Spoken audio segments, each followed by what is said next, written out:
So let me introduce you to BTS. I realize there's some of you who are learning about us for the first time. BTS is a different type of consulting firm, and I must say it's really fun. We take share from both the traditional HR kind of training, leadership development space, and we take share from the big four traditional consulting firms. From our inception, which is over 30 years ago now, our focus has been on the implementation of the strategy, actually making the change happen, getting it done. And if you think about three aspects typically associated with change: technology implementation, process redesign, and people, our emphasis and our focus has been on getting the people to actually do the change, whether that's a shift in strategy or changes in the way that they work or change the way they think of themselves as a leader. That's been our focus for 30 something years. And it's been a lot of fun. To give you a sense of the size of the company and the history, we are about 225 million euro in revenue, been around for 37 years. We have 1,100 approximately full-time people and 36 offices worldwide in 24 countries. We also have approximately 600 part-time or freelance contractors, which is helpful from a business model perspective in terms of giving us capacity for ramping up and then also for the slower years. We have quite an amazing list of clients. We have 40 of the world's 100 largest companies as our clients. We have 50 of the Fortune 100 as well.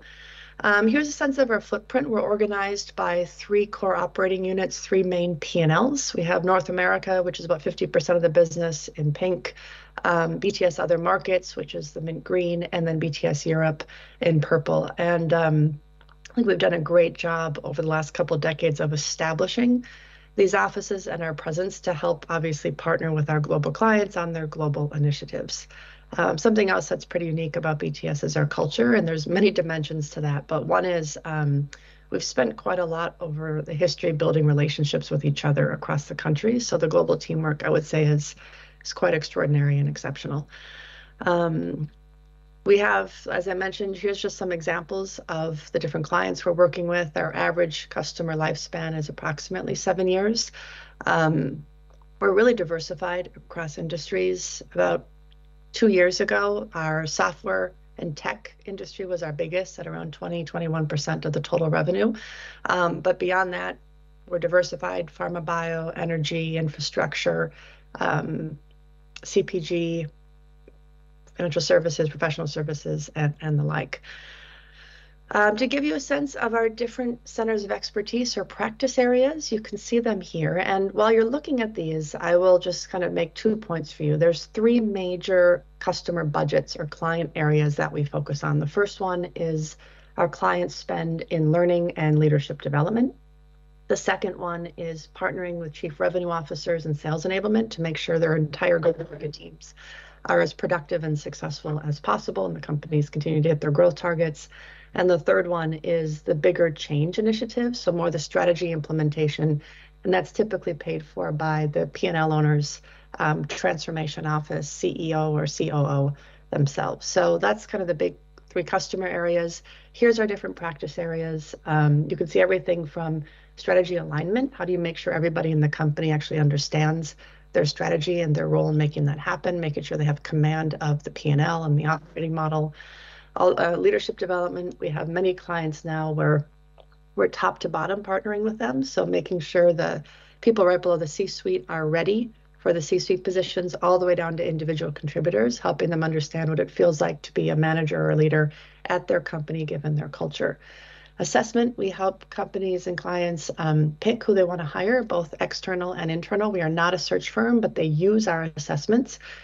An example there is we have a large pharma bio company in the US who has named 48, 49 critical roles in the company, and we are their partner to assess the readiness of the potential people coming up for those jobs. What all three of these things have in common is, and one of the most unique parts of BTS is our simulation and our modeling abilities. Nobody has this. We believe in super high fidelity custom simulations. So if you want to know if you're ready for the job, you practice the job, not something generic or philosophical or theoretical.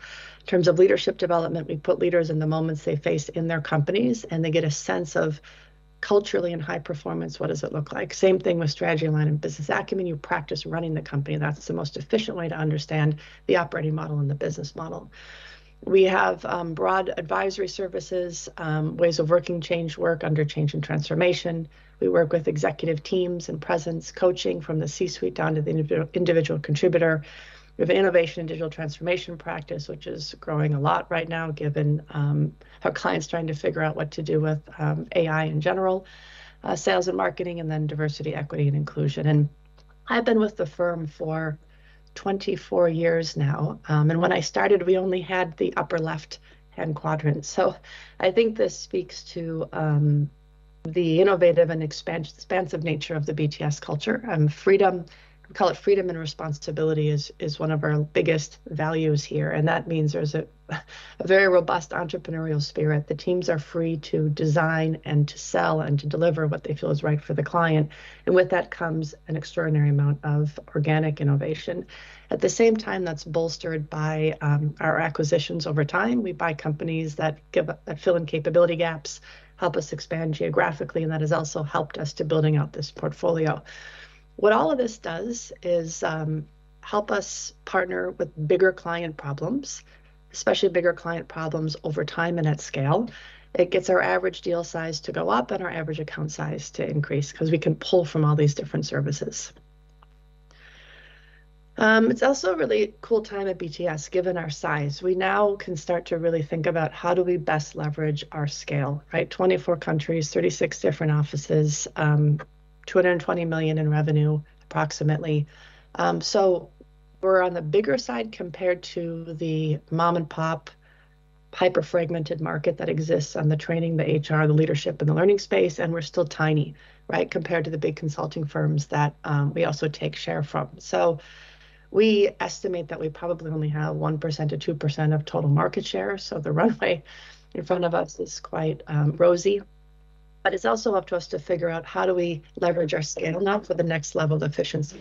And you can see here some examples. One is just taking the simulations that I mentioned and being able to design them much more quickly, so in a matter of weeks as opposed to months, and then deliver them at scale. We have client partnering models that allow for that, and those are for our clients who understand the value in real-time preparation, real-time practice, real-time alignment and comms around whatever they're learning in the field or in the market.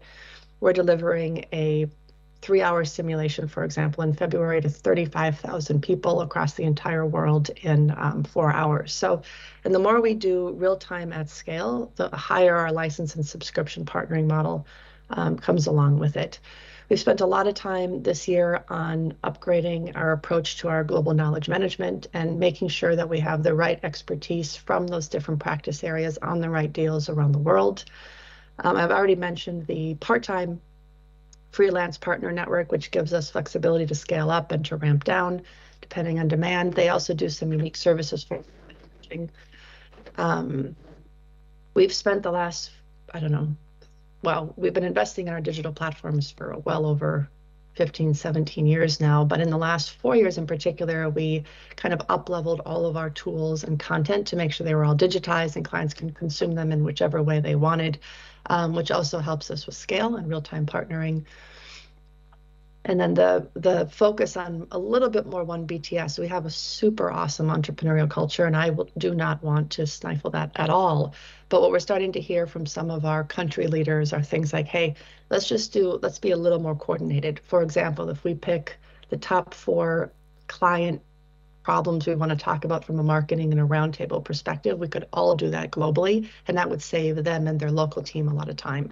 Same thing with legal and finance support and that sort of stuff. So there's plenty of lift there on the operational side if we pick a couple processes that would yield the efficiencies.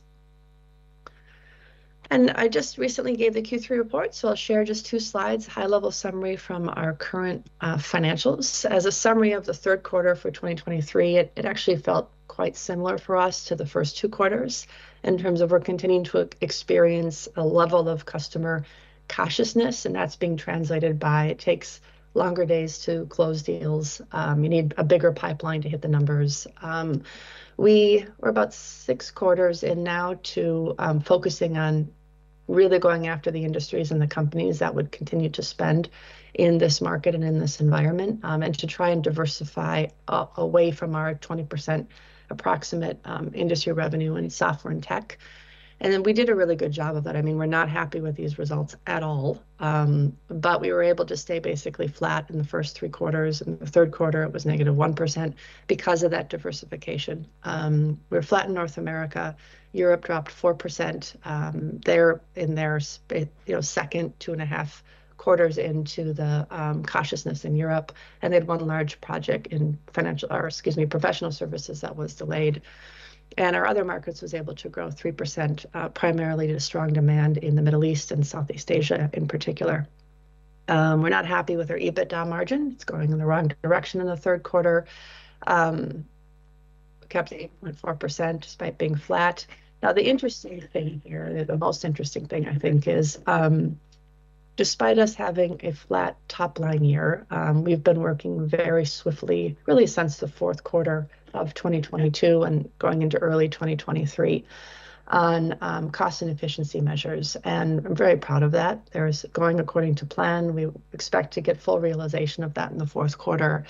And because of those moves, our outlook guidance is that our EBITDA result is expected to be in line with 2022.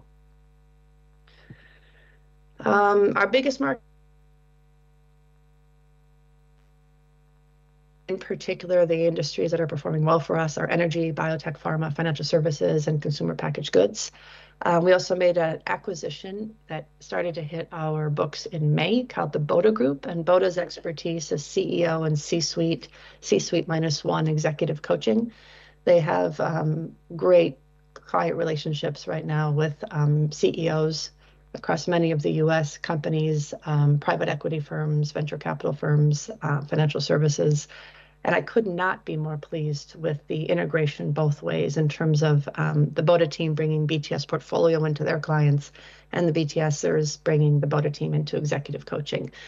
We've won big competitive coaching wins because of this. We've won it based on the introductions, and we're selling a lot of change work into the BOTA clients, which is really great. In terms of the market evolution, this is not written in capital letters. This is just giving you what we're experiencing.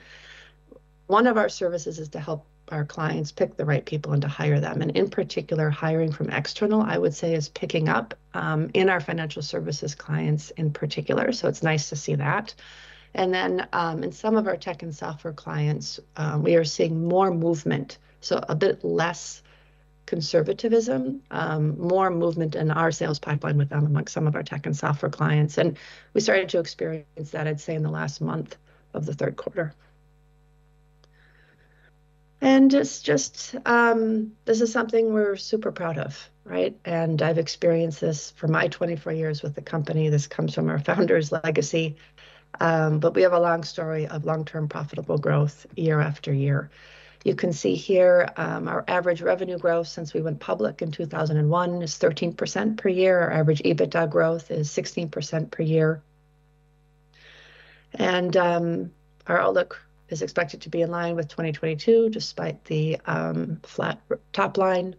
We still continue to experience and expect a conservative attitude amongst our customers in general.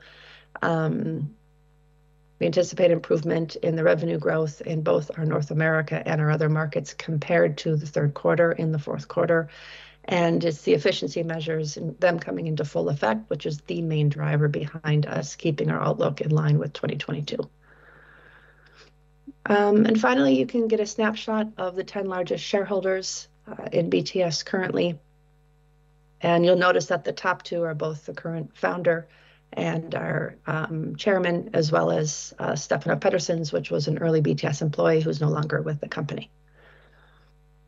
And with that, Rickard, I'll turn it over to you. Jessica, and my first question is, can you describe a bit how you have managed to optimize your cost structure during the year, given the, so to say, close to flat revenue? Yeah, sure. There's a few different reasons. Number one, I mentioned we have that pretty large number of external employees, so we can slow down the work that they do and ask our internal people to pick up that work as appropriate. We can't do it at wholesale because some of our people don't know how to coach, for example, but where we can, we do that shift. We've done a much better job of sharing talent around the world. So people working in other countries work depending on where the demand is and where we have excess teams. Of course, we've done performance management layoffs, and we continue to do those as a normal course of business. One thing that I think is the right thing to do there is to do it at all levels in the organization versus a kind of first in, first out type of thing.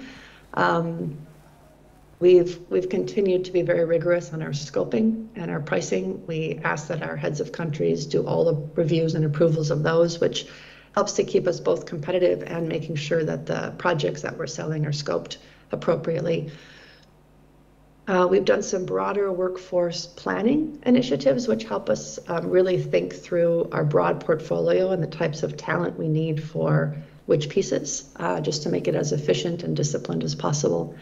For example, in North America, we had identified about 60 million Swedish kroner that we would be able to save through these efforts during the course of the year. So those are the main ones. And one other thing I'll just mention, Rickard, is this is my fourth year of, I would call it, no growth or flat or economic cautiousness or softness with BTS.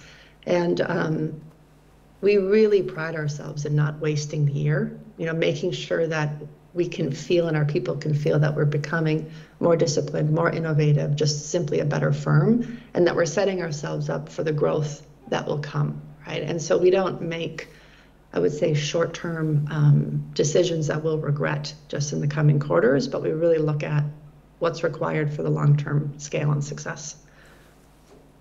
Okay, great. And given that you now have quite an optimized cost structure, if there were to be, so to say, a tick up in demand, what sort of organic growth could you handle with the current capacity that you're having? And at 10 to 12% with our full-time people around the world. Okay, great. And just a quick question on the recent quarter. What industries have been driving growth and business during the quarter, and so to say, what industries haven't been driving? Yeah, I would say that what has not been driving the growth in the third quarter is still tech and software around the world. What was driving growth in the third quarter, or where our win rates were, is infrastructure, pharma bio, financial services, energy, and CPG. Okay, and my last question is, you keep your full year outlook after the Q3 report. Can you explain the reason for this, and why do you see how you can achieve net profit online with last year, so to say? Yeah, the main reason is the operational efficiency measures that we've been working on for the last 4 or 5 quarters now, right? That is the reason, and it takes time for all of that to play out through the system, so we can get full realization of that in the fourth quarter. Okay, great, Jesscia. Thanks for being here at Erik Penser Bank, and thanks everyone for listening, both here at Erik Penser Bank and online. Goodbye, Jesscia. My pleasure. Thank you. Bye. Have a great night.